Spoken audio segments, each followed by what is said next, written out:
me. Generals gathered in their masses. Get out of the way. Just like with The heck is Copyright? I'll tell you. Copyright Is permanently fixed. the original work. What? Permanently fixed. the original Work. In Some form. that can be Seen. Heard. Now listen, this is important. Only the Copy. Right. owner. the Right? to You. There. work. It's mine.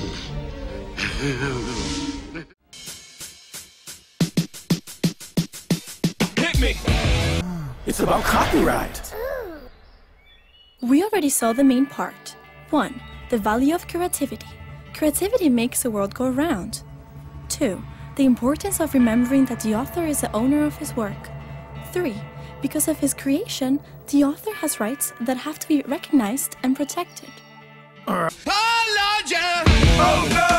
Promote the progress of science and useful arts by securing for limited times to authors the exclusive right to their respective writings. Basically, copyright is a contract between authors and society. If you promise to make more stuff, we promise not to copy it or build on it for 28 years. But what about the art history professors who use works of several authors in his class? There's no problem. They are used at school for educational purposes and not to make money. You can also reproduce small fragments of a work to clarify an idea, as long as you mention the author and the source. That's the right of quotation. Congress has agreed with authors that the length of copyright is too short to turn a profit and has so extended it. First in 1831 from 28 years to 42 years, then again in 1909 to 56 years, in 1976 to the lifetime of the author plus 50 years, and in 1998 to the lifetime of the author plus 70 years. But still, there are people who don't consider art to be works, so they have no idea of the respect the authors deserve. Authors have the right to live off of their work. But pirates, they don't respect the author's right. They reproduce and sell their work without paying for it. Pirates! And those who plagiarize don't respect the author's right either. They copy other people's work and then they claim they are the authors. Plagiarize! That's stealing. Piracy and plagiarism are wrong. Hi, I'm Jack Black. You probably know me from my movies and music. And that's why you'll understand why what I'm about to talk about is very important to me. Piracy. Look, super mega rock and roll gods and superstars are just regular dudes like you guys. We punch the clock, we put on the pants, and then we blow people's minds. That's how we make a living. And then these pirates come and they steal all our internets. I don't know how they do it, but these pirates can bust into our entertainers' homes, make us walk the plank, steal our rockin' tunes, and leave us broke. And you know what that means. No cash, no inspiration. No inspiration, no rocket sauce. No rocket sauce, no kick-ass rock and roll or movies. Is that what you want, Mr. Long John Silver? What's your parrot gonna listen to when you go toe-to-toe against the English Armada? Jazz? I don't think so. Aren't we forgetting one teensy-weensy but ever so crucial little tiny detail? You'd better be able to pay for that. Copyright? Permission. Hold on. Back up.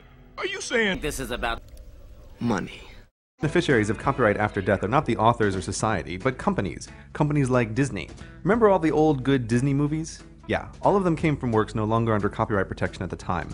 The whole of the Disney empire and the childhood magic that it produces only exists because there was copyright-free work for Walt Disney, you know, the guy who actually started the whole company, to rework and update. But the corporate Walt Disney was the big pusher of the 1998 Life Plus 70 Years copyright extension. It made sure that no one could make a more popular version of their movies in the same way they made a more popular version of Alice in Wonderland. This near-infinite control subverts the whole purpose of copyright, which is to promote the creation of more books and movies, not to give companies the power to stop people making new creative works based on the efforts of their long-dead founders.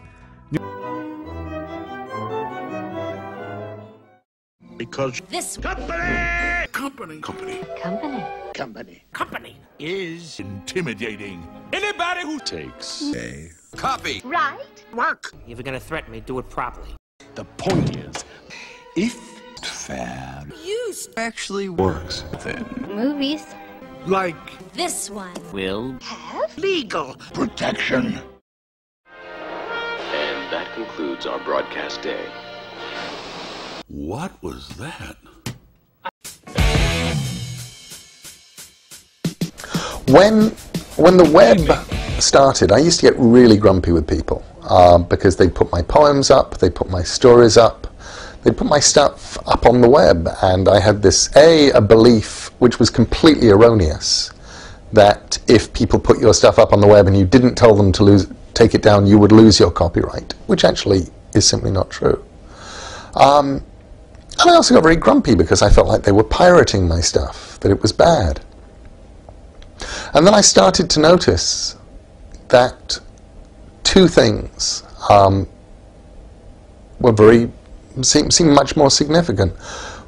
One of which was places where I was being pirated, particularly Russia, where people were translating my stuff into Russian and spreading it out into the world. I was selling more and more books. People were discovering me through being pirated. And then they were going out and buying the real books. And when a new book would come out in Russia, it would sell more and more copies. And I thought that was fascinating. And I tried a few experiments.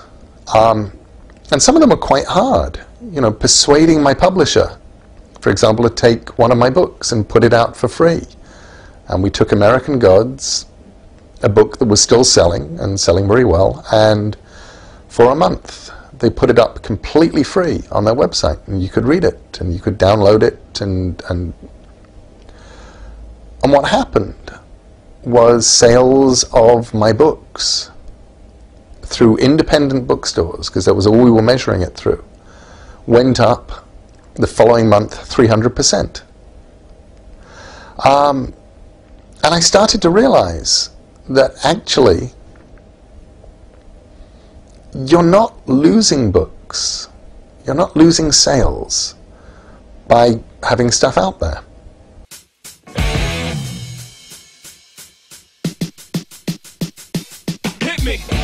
Generals gathered in their masses. Get out.